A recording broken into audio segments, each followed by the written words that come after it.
Di tengah malam, satu ular yang besar sedang berikan mantra pada Pete yang sedang tidur nyenyak. Lalunya naik ke atas tubuh Pete. Mungkinnya Pete juga sangat sukai. Pagi hari saat Pete tiba-tiba bangun. Lagi temukan pakainya lagi compang camping. Saat balik lagi ditakutkan oleh ular yang besar di tempat tidur jadi terusnya mundur. Dalam mimpinya, ular ubah jadi satu pria. Lagi lakukan hal yang tidak boleh disebutkan. Pikir sampai sini saja. Pete lagi tersenyum dengan puas. Lagi tidak takut, peluknya ke tempat tidur. Balainya secara lembut. Hari-hari berikutnya. Setiap malam, ular itu ubah jadi satu pria biar jaga Pete. Pete yang juga jatuh cinta sama pria ular itu. Sejak itu, Pete lagi main dengan ular setiap hari. Lagi disaksikan oleh putrinya. Putrinya lagi patah hati, kira ibunya gila. Besok harinya, gadis kecil itu coba tahan rasa takut biar pergi ke hutan. Ke gua dan panggil ular itu. Saat ini ular itu berbaring di pintu masuk gua biar berjemur. Dia mohon ular itu akan henti ganggu ibunya di masa depan. Setelah selesaikan, dia takut dan bergegas pergi. Tanpa diduga, ular itu masih main dengan Pete setiap hari seperti sebelumnya. Saat ini, sang suami telah kembali dari pekerjaan jauh dari rumah. Putrinya bilang, ayah telah kembali. Pete dengan takut lagi lepaskan ular. Biarkannya cepat pergi. Saat ini sang suami telah di depan pintu rumah. Pete dengan cepat lagi nyambutnya dengan hangat. Ingin henti suaminya biar tidak bisa masuk dalam. Sang suami tidak ngerti apa yang sedang terjadi lagi putuskan untuk masuk ke dalam rumah. Pete yang lihat pada tempat tidur, takutnya ular itu lagi ditemukan. Tapi ular itu telah pergi dari lama. Dia baru saja bisa hela nafas lega. Tidak lama kemudian, Pete yang kena morning sickness. Saat ini sang suami yang lagi maju. Tanya ada apa dengan Pete. Mungkinnya ada suatu yang tidak hebat kan? Pete bilang mungkin dia kena masuk angin karena tidur saat malam. Pria itu sentuh kepalanya, tetapi tidak demam. Lalu berbalik dan pergi. Sekarang ular perlahan rangkak. Pete dengan itu, lari ke sisi ular. Dia dengan lembut peluk ular itu. Seperti kekasih yang telah lama berpisah. Dia juga ungkapkan kabar baik yang dia hamil dengan ular. Hari berlalu. Perut Pete yang semakin besar. Suaminya juga temukan sesuatu yang tidak biasa. Dia langsung ke arah Pete. Tanya Pete apa artinya perut hamil besar ini. Pete dengan bingung bilang dia sedang hamil. Buat sang suami sebentar terkejut. Katanya, aku baru saja kembali beberapa hari. Kok perut kamu bisa begitu besar? Pete lagi bohong, bilang. Sebelum kamu kerja di jauh. Bukankah kita samanya setiap hari? Sang suami yang tidak dapat pendidikan. Harusnya percaya sama Pete. Tapi sekarang putrinya lagi ungkapkan yang sebenarnya. Di hutan tanpa bayangan, Pete ajak putrinya untuk gali rebung. Saat dia bersihkan rumput liar, cangkul yang tidak sengaja lagi jatuh ke pintu gua. Saat dia siap kembalikan cangkul itu, dikejutkan lagi oleh suara orang di dalam gua. Salahkan Pete karena berani ganggu orang itu istirahat. Pete sementara tidak ngerti situasinya. Secara naluriah lagi tanya siapa yang sedang berbicara. Pada saat ini seekor ular besar rangkak keluar dari pintu gua. Buat mereka berdua sangat ketakutan dan tidak tahu harus bagaimana. Ternyata ular itu tidak punya niat buruk. Hanya sedang istirahat di sini saja. Lagi diganggu oleh cangkul Pete. Setelah Pete pahami situasinya, lagi minta maaf kepada ular itu dan bilang dia bukannya sengaja ejekannya. Lagi berani minta ular untuk kembalikan cangkul di pintu gua buatnya. Jadinya Pete dengan hati-hati ambil cangkulnya. Dengan putri cepatnya lari. Ternyata belum lama darinya, ketika Pete temukan tanaman obat di pegunungan. Lihat ular yang sedang bercokol di sebelah. Kemudian ular itu tembakan cerah merah terang ke arah Pete. Pete lagi jadi pingsan. Lagi ditemukan oleh suaminya. Saat ini baru saja bangun. Tapi tidak ingat apa yang terjadi.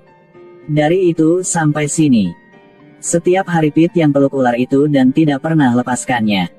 Lalunya hamil. Suami yang bodoh lagi kira Pete sedang kandung anaknya.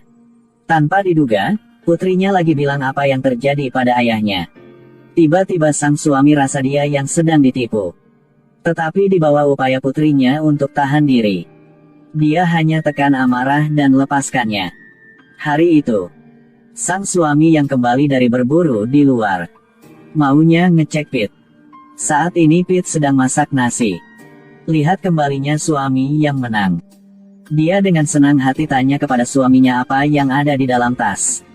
Sang suami lagi bilang itu beberapa makanan enak dari pegunungan, buat rawatnya.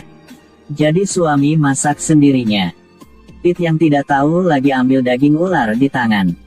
Coba sedikit lagi, rasa sangat enak, bilang sambil makan setiap potongan. Lagi tanya apa daging ini lagi begitu enak. Sang suami bilang ini daging ular. Ular yang sering berkeliling rumah mereka. Sementara buat Pete rasa mual. Awalnya sang suami telah ragu. Lihat penampilan Pete begini. Marah dan paksanya makan semua daging ular di piring. Agar tidak curiga pada suaminya, Pete harusnya makan sambil nangis. Lihat Pete yang terus-menerus muntah. Itu buat sang suami sangat senang. Di tengah malam, Pete secara tersentuh peluk ular. Dengan penuh kekhawatiran. Takutnya ular itu akan tinggalkannya. Jadinya di pagi hari, karena sengaja mau ngecek Pete, sang suami bilang makanan yang Pete makan itu daging ular. Buatnya segera rasa muntah terus-menerus. Jadinya dengan sakit hati dan pergi. Yang ini buat sang suami sangat gembira. Jadi dia lihat bulan kesakitan dan nangis. Pada saat ini, ular itu dengar tangisan sesaat lagi rangkak perlahan ke sana. Buat Pete sangat gembira. Ular itu juga bilang sama Pete, dia akan jaganya selamanya. Tidak akan tinggalkannya. Dua orang curhat di bawah sinar bulan. Yang ini dilihat oleh suami dan putrinya. Dia yang benci bahwa tidak bisa segera menuju dan bunuh ular ini. Pikir dengan hati dan tahan. Jadi saat siang, dia suruh putrinya untuk temukan ular itu terlebih dahulu. Dan dia lagi ikuti di belakang. Ketika sang putri panggil ular, petir sambar lintasi langit. Saat ini, ular itu rangkak di tanah. Lagi tanya pada gadis itu ada apa yang terjadi. Gadis kecil itu bilang ibunya mau ketemunya. Jadi ular itu rangkak menuju rumah Pete. Sang suami yang sembunyi dekat sana cepatnya berdiri, menuju ke arah ular. Angkat pisau dan potongnya. Ular yang sedang hidup dipotong jadi dua. Sang suami lagi angkat wajah dan lolong. Akhirnya bisa balas dendam selingkuh. Hari itu ketika keluarga 3 orang makan malam, sang suami tanya pada Pete, bagaimana rasa makanannya. Kemudian tunjuk kepala ular di sebelahnya. Pete yang lihat ular telah mati. Air mata mau turun dari mata. Tidak bisa tahan lagi nangis. Sang suami lagi tanya ada apa dengannya. Pete lagi bilang matanya lagi ada masalah. Tapi di hati sang suami lagi ngerti. Hari berikutnya, Pete yang mandi di sungai. Sang suami juga dengan lembut bantunya seka bahunya. Pete lagi bayangkan bayinya yang siap dilahirkan dan dirinya siap jadi ibu. Saat ini sang suami lagi bilang, dalam kandungnya mungkin bukan anak. Itu mungkin hewanan ular. Pete yang marahi suami karena dia yang ngomong kosong. Sang suami cepatnya ubah. Bilang yang kemaluan Pete dan ular. Buat Pete yang harusnya diam. Kata sambil seret Pete ke pinggir. Pete yang terus-menerus minta maaf. Namun kini sang suami telah diselimuti kebencian.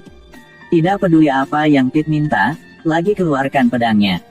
Tebas ke arah Pete. Cepatnya, ular kecil di perut Pete jatuh ke tanah. Pete juga pingsan. Sang suami potong semua ular kecil di tanah. Saat ini, seekor ular kecil rangkak menuju sungai. Untuk hentikan semua ular, saat sang suami maunya tebas ke arah ular kecil itu, tergelincir dan ditusuk oleh pedang di tangan. Lagi ambil kebencian dan mati. Ular kecil pun bisa lolos dari kebahayaan ini.